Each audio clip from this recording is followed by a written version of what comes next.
he's going to get a coaching job. It's crazy the way he sees the game. Like, it's almost like he's playing Madden, man, and he calls stuff out. We'll be watching film on. He'll put NFL cut-ups from any of our favorite guys. He'll come to you and be like, hey, man, pick 3 guys. He'll put a cut-up of all of their PBUs and all of the big plays they gave up. And he'll tell you why they gave them up. And he'll break down tendencies, and he'll shoot, I remember my first time meeting with him, and we had met on the phone a couple times before I got to school. My first time at school with him, he was like, all right, man, yeah, come in at 12. I get there at 12. He's eating his lunch, and he's going through film with me, and he's going so fast and calling out tendencies and stuff that I'm like, hold on, coach, wait, I'm trying to write stuff down. Ended up being 3 hours of him flicking through 10 plays and telling me what everyone's supposed to do in these 10 plays, and then telling me what would have happened, and then showing me clips from those teams at different parts of the season running the same play and what they did different and why they scored or why they got a pick or whatever. And I was like, all right, well, this dude is going to make me a great NFL DB because he just knows this game. So he played your position.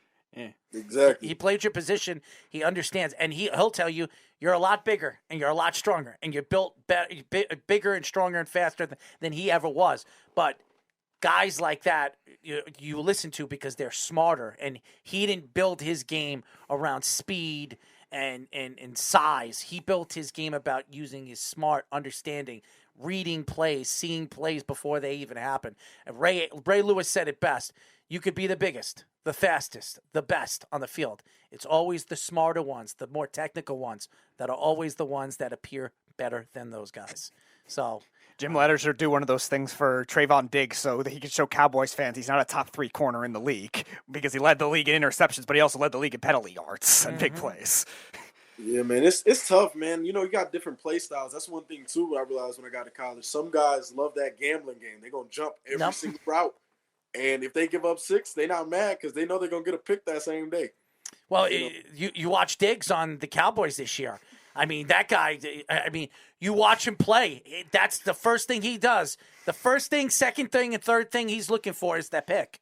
And in the beginning of the season, it worked. He was dominant. He had 8 interceptions. In the second half of the season, he couldn't buy a pick because everybody knew what he was doing. So what they were doing, there's a wait until he moves out of the flats, and they would beat him on a long ball. And he was getting beat all the time in the second half.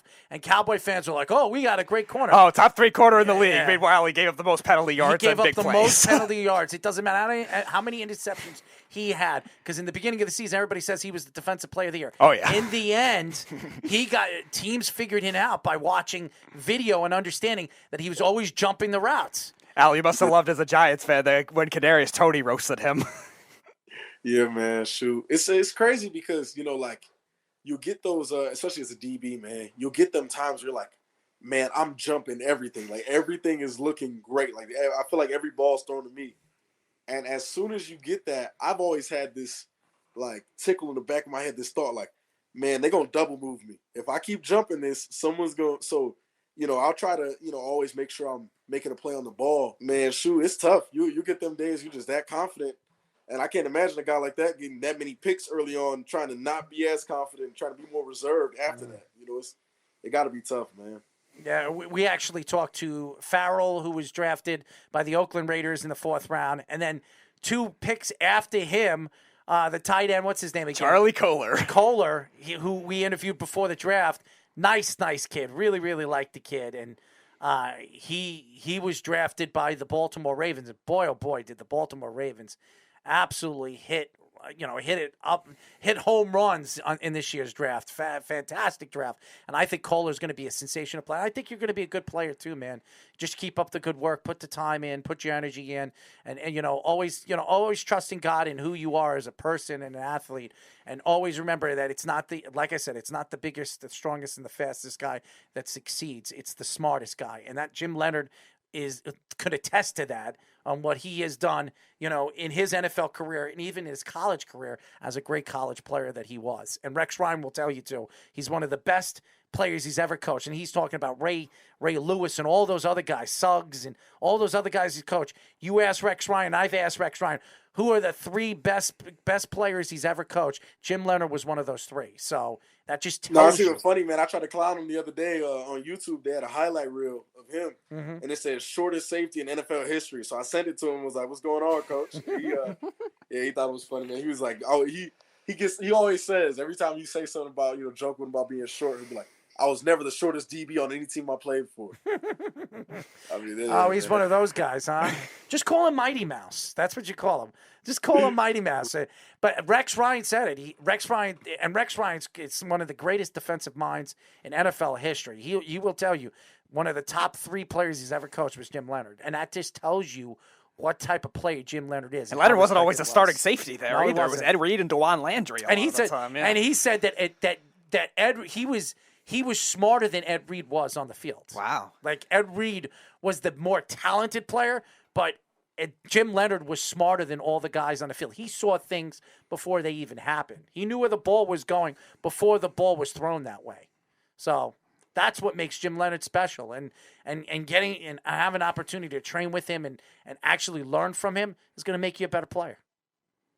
No doubt. So, yeah, no, he definitely was a blessing, man. And then even, because I am still playing corner here or there, but I'm, making that transition, he was big on like, man, I want you to really know everything in the secondary because I'm one of those cats that can play different spots in the secondary. I can be that big nickel and play in the slot just because I got enough feet for it. I can play outside, just guarding the big wide out. I can play, safety just because of the physicality piece. So I think that, learning from him and just learning football, not just the safety position, but just ball and picking his brain, that can only boost my stock, tenfold. Just being able to, say I'm a Jim Leonhard product and being able to understand football at that level is amazing. Same thing with Devin Kirkwood. We've been in contact with him, and Kirk is, he's a different personality. Obviously, likes to laugh. He's like a little kid. He's different. He has a different personality than you. You're more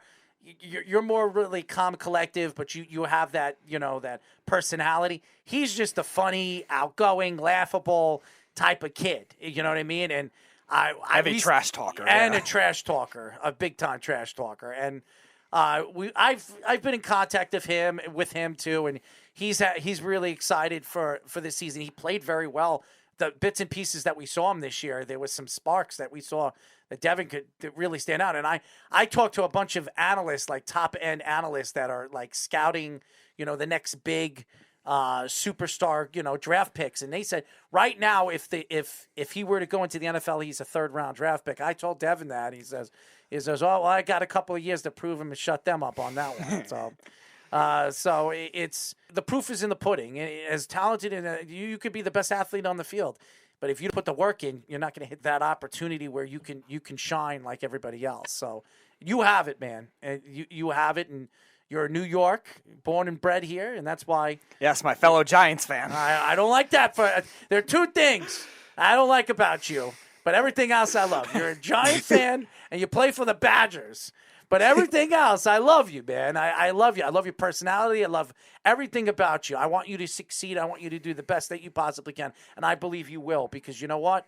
You're a New Yorker, and you know what it's like. You know what it is to be from nothing and go to something. And I think that's something that only people like us would understand. And if you can make it in New York, you can make it anywhere. So, yes, sir. So, Al, before we let you go, you like the Giants draft? I do.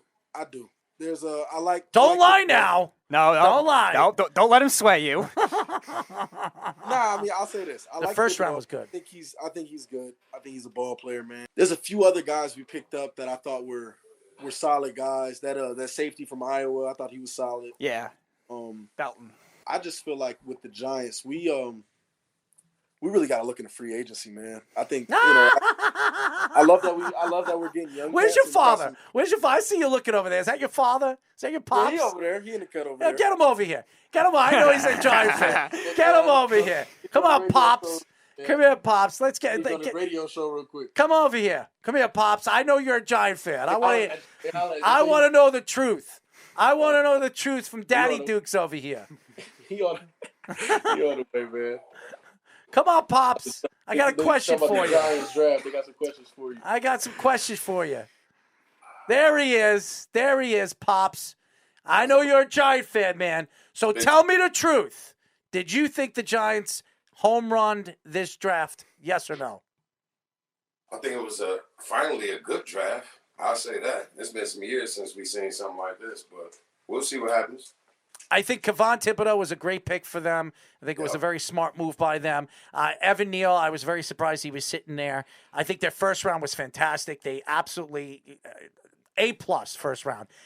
They were reaching on Robinson. I don't know why. They drafted the same type of guy in the first round the year before that. It doesn't make any sense why they went that route.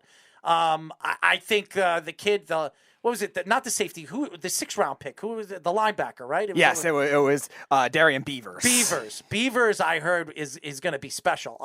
I've heard a lot of different things about him. We've talked to a bunch of, big, analysts that really have studied this kid and say that this kid was better than a 6th round draft pick. Right. I think they were reaching in certain areas of the draft. But all in all, I think if these two guys, Thibodeau and Neal, turn out to be, starters and star players, the Giants home run because all you need is 2 players to change your organization. And I think a pass rusher they haven't had since Justin Tuck was the last big pass rusher they've had. And I've interviewed Justin quite a few times. He's a friend of the show, and Justin would tell you that, when he had Strahan, him, and Osi Umenyiora, we were beasts at the line of scrimmage. Okay. I mean, the Giants need that, and the Giants. I'm a Jet fan, so trust me, I've dealt with a lot of woes. I think the Jets absolutely home run this year's draft. It was fantastic. Right. They really did. But I wanted to know your opinion because your son's a big Giant fan. It's the 2 things I can't stand about anything about Giant fans. I don't, and being that I love your son. He's a Giant fan. He's a Badger. Those are 2 things I don't like. But don't everything worry. Al's coming for the swag level of Thibodeau when he gets drafted. It's nice meeting you, Dad. Likewise, man. You guys have a good one. Thank you. Your father's awesome. Yes, sir. Your father's awesome. But Al, you better come for that swag level of Thibodeau when you get drafted. Oh yeah, no doubt. Shoot, y'all gonna see, especially. Yeah, you'll go to the Jets. Go to the Jets. I love you even more. You go to the Jets. Go play with Sauce. If Sauce stood there locking up, I have no problem being on that other side locking up. Or if I'm the safety, having him down there with me. Are you listening? Are you reading what's going on over there? I heard he's been locking. He's locking everybody down right now over there. He locked down Corey Davis. He locked down Garrett Wilson. He's locking down everybody over there. So if Sauce is anything what they say he is, boy, oh boy, the Jets have themselves a nice gem. Now, he reminds me of Pat Surtain. I've actually got to train with him a little bit in Denver. Mm-hmm. And Pat Surtain and him have similar, movements to me from what I've seen on film. That length, you can't teach that in that athleticism, man. Shoot, but hey, he a ball player, man. He a ball player. Anyways, Ben says Packers better pick you up. No. He'll go to the Jets. Then I'll love him even more, He could come over here, we'll hang out, take him out to a winery in the summertime. He'll love it, Shoot, man. Hey, I ain't gonna lie though. If I was picked up anywhere in the Northeast like that, if I got picked up by one of them squads, I know I got some family that be loving crazy excited, man. Shoot. I have a feeling you're gonna wind up going to Buffalo, man. So that'd be Wisconsin weather will train him well for that. My mom would be upset actually if I went to Buffalo. I ain't even gonna lie to you. Watch, that's just gonna happen. I'm predicting it. You'll be a 2nd or 3rd round pick to Buffalo. You watch. Are you ready? Ready? If it's true, you're gonna have to take us out to drinks. But okay, I got you. Shoot, yeah.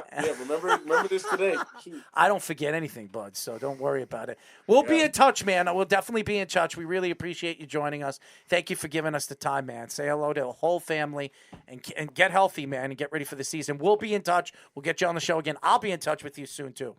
Yes, sir. Sounds good. Y'all have a great one.